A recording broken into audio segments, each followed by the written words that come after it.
Howdy, y'all. It's Cody from the Keepers of Nerdom. How you doing? So let's just talk about the Netflix show that just came out a few weeks ago. Finally got to finish it with my daughters, actually, and wanted to just give a few thoughts. Avatar: The Last Airbender. This is not a live-action movie. Okay? This I will say is much better. Does it hit everything that the original show hit? No, because it's like 8 episodes, I believe. Yeah, 8 episodes condensed definitely from the cartoon, which the cartoon had obviously not necessarily like full on filler episodes, but yet episodes that were a little less serious and off the beaten path. And they try to, in the show, very much implement the concepts from a lot of those episodes, but also really wrap the show into several different pieces of what they really are wanting to hit highlights, or even sometimes actually I think they make there's a case where sometimes I think they make it stronger in the storytelling than the cartoon did. And that's shocking to me because they obviously missed some pieces. Like there are storylines that aren't quite fully fleshed out here.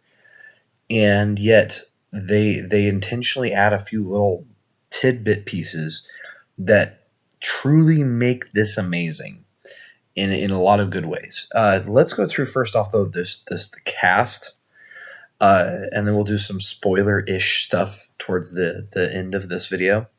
So first off, we've got let's go through. We have Katara. Overall, I think the actress does pretty well in emoting and representing the character, and that's the interesting thing. Like this is what shocks me a bit is they did actually a really good job for a lot of characters on finding people that looked the part of their character. And I think that was really impressive. There's a few exceptions to that, and not just look the part, but also could play the part.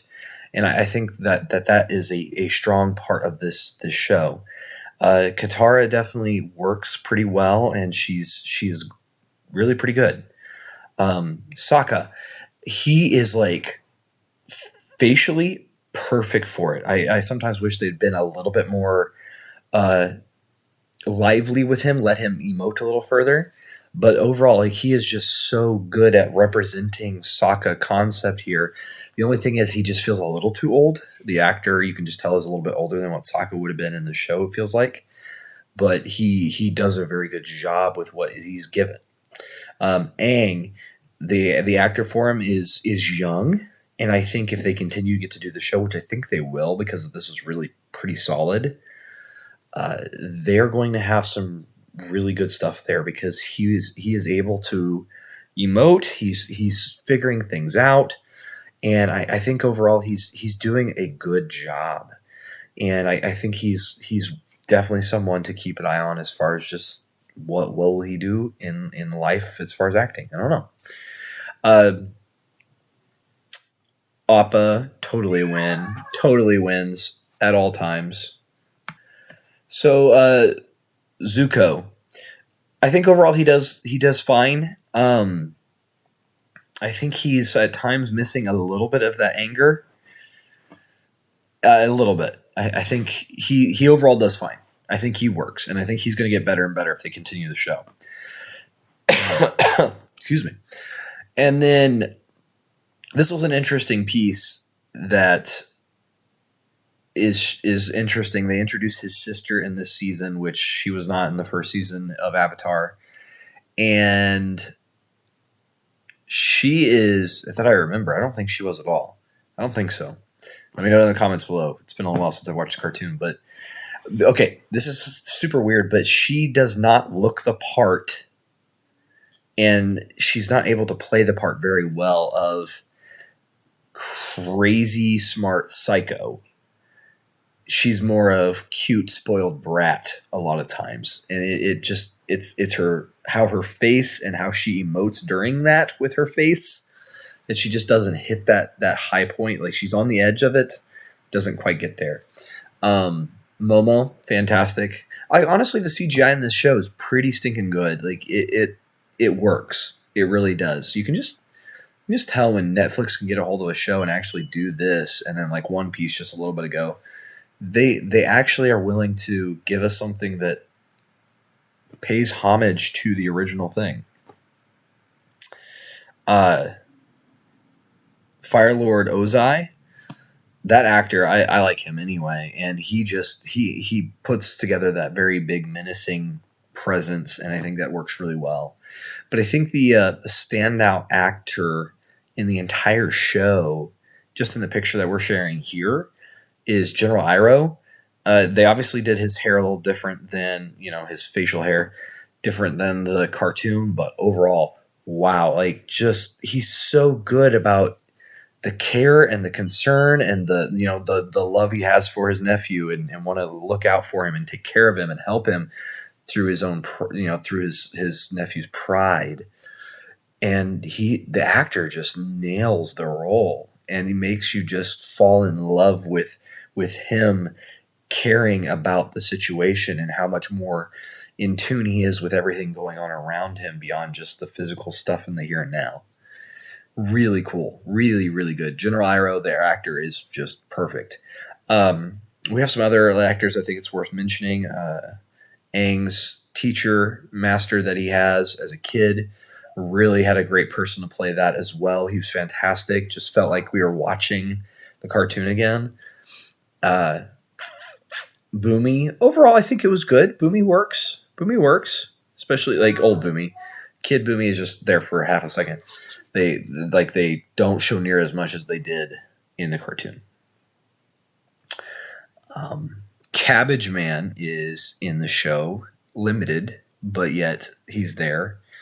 And I feel like these were characters that were present later on in the show, like not in the first season. Maybe I'm wrong, but the singing troupe with the most random silly episode of Secret Tunnels, and they even played that song in the show. This is okay. We're kind of in spoilers. I'm sorry, but it's so funny because I was just hoping, and I just mentioned like 10 minutes before, like I just hope and pray we get to see Secret Tunnel somehow.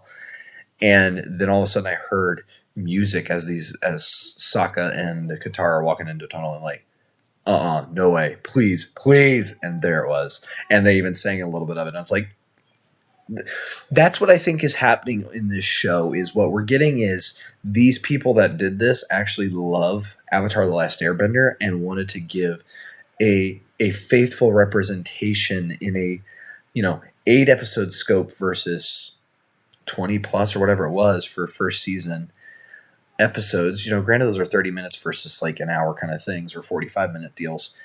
So, but they have limited time comparatively, and yet overall I feel like they knocked it out of the park to give us the high points of what was important in the cartoon, and still focus in on some things. Like I'm pretty sure it was first season. There's an episode in the cartoon where Aang is put on trial for what Kyoshi, one of the previous avatars, had done, and that episode is just not here at all.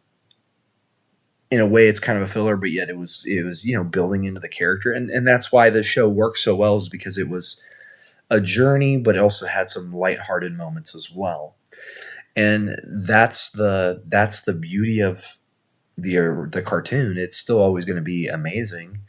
But I think this actually hits a lot of those things really, really well, and does address the things that it should. We have the Anamashu. Is that where Boomy is king? And we get to see, like the scientist guy with his kid that's in the wheelchair thing, and they accurately represent them and give us this wonderful story already there. And Sokka's development with that, and we have all these highlight points from the cartoon of Sokka dealing with his dad issues and just not feeling like he's up to the task. Katara, I don't remember that they actually showed this in the cartoon, that she actually caused her mom to be lost and died of the Fire Nation. I don't remember that. I could be wrong that happened, but I don't think it did. Like they honestly kind of take a few pieces to the next level in some of the vision moments where they let you see some bigger picture stuff. and it's good. We do miss some pieces that, uh, like I said, like I'm pretty sure Avatar, Ryoku, is that the fire avatar that he possesses Aang in the cartoon for a little bit to help him escape, and not that doesn't happen here. He just escapes. It's bizarre. I don't know. And let's see here. We have some really really good storytelling through this total idea of, so yeah, just the storytelling. There is a connective tissue piece that I think is next level stuff that I don't believe was in the cartoon at all. That it does show. My gosh, I cannot remember the Fire Nation kid, Zoku. I can't remember his name half the time.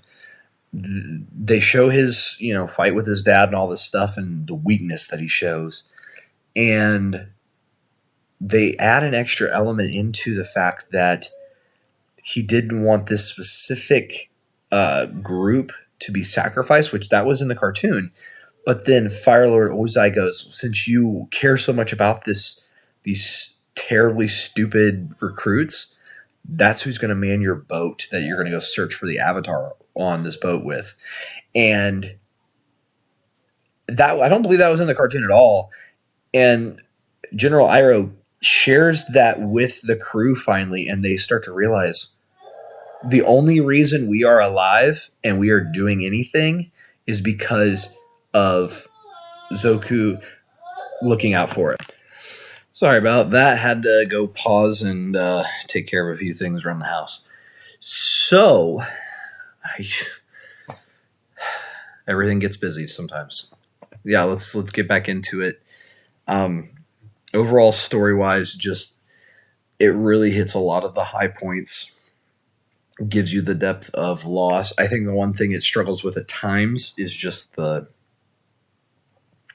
lightheartedness that the show had, but at the same time, I think, oh, that's what we were talking about, the fact that unit actually is the ones crewing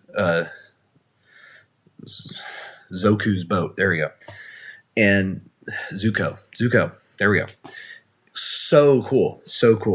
Like, that was an extra connection. I don't think that was in the cartoon. And I think that really, truly adds an extra layer, because I think they respected him in the cartoon just because they found out about how he had defended, didn't want to actually just go against his dad, and figured out that, they just figured out that he had suffered underneath his dad. I'm going to search it real quick because I don't remember for sure. Does Zoku save the regiment? I don't think so. I don't know. Yeah, I don't remember.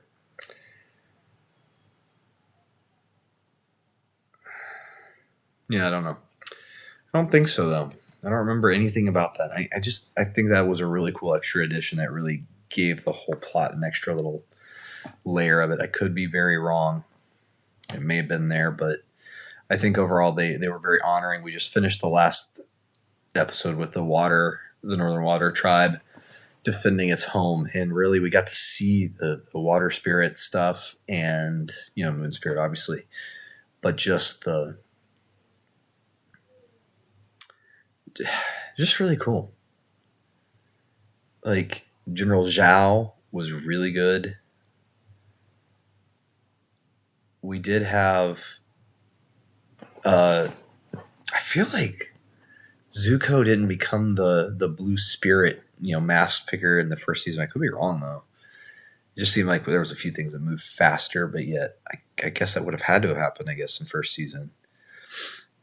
And it was just good. It was really good. We really hit all those highlights. I would highly recommend going and watching it if you like Avatar: The Last Airbender, if you haven't already seen it, which I'm sure most people have, or they haven't just because they were scared of it, and I think actually this does so much better than the other live action that we've gotten before. And I think it's just because a TV show has more time to breathe and spend time in the silly and the crazy and the extra moments. We have the Kyoshi Warriors, right? And I don't know that the movie ever had that at all. But it was only a movie, so they had so little time to really try to tell a story. It just, I think that movie was doomed for failure at this from the start. I think it tried, and actually I enjoyed parts of it because it was giving us something. But how can you truly hit all of this? And honestly, the airbending, waterbending, earthbending, firebending, all this stuff looks really pretty good in a TV show from Netflix. Like it works, and I really enjoy it. That they do a good job when they show it.